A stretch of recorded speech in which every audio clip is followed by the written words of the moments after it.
Okay, today I want to give you two good reads. Two books that I just read this month. I read each of these in 2 days. They're both murder mysteries with very surprise endings. The first was A Stranger in the House by Sarah Lapina. The second was Her Last Breath by Linda Costello.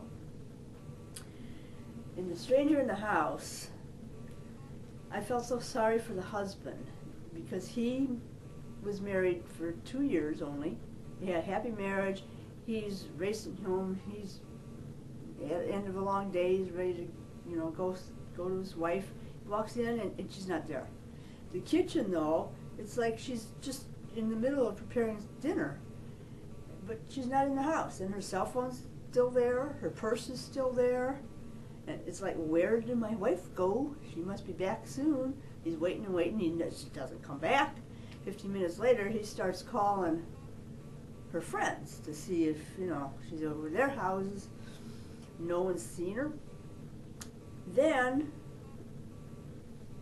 he finally calls the cops, and a little later, a cop comes to his house and tells him that his wife has been in an accident and she's in the hospital.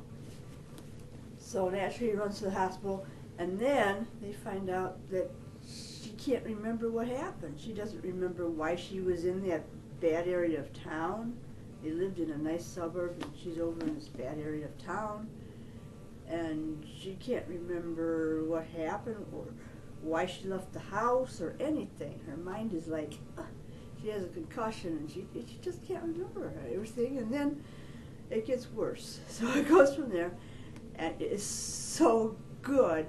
You have to read this one because it's just amazing how the author sucks you in, and it's just such a surprise ending, and it's just so good.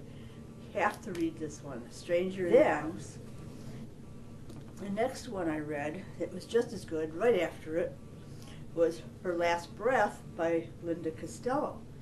And this is part of the Murder in the Amish Country gripping series with Kate Burkholder, the sheriff. And this one, you just feel so sorry for the mother because she has three special needs children, and the father had just taken them into the doctor into town in the buggy for their weekly thing, whatever they have to do with them. I forget what it was, but anyhow, on the way home they have this accident, and their horse is killed, and the father dies in the accident, and 2 of the children, and only one of the kids survive it, and he's in the hospital in critical condition. And someone just rammed into their buggy and took off, a hit and run. It was very sad from that standpoint, and then so there's an investigation, and in the end it's just wow. I couldn't put it down. It just is so intense and so suspenseful and very surprise ending here too. Both of these books were similar in the fact that how well do you really know people? and it was, they were both gripping. They were both, just you've got to read what's going to happen, how this is going to turn out. And I just highly recommend both these books if you like a good mystery. See which one you like best. I'd love to hear your opinions on both of them. And happy reading.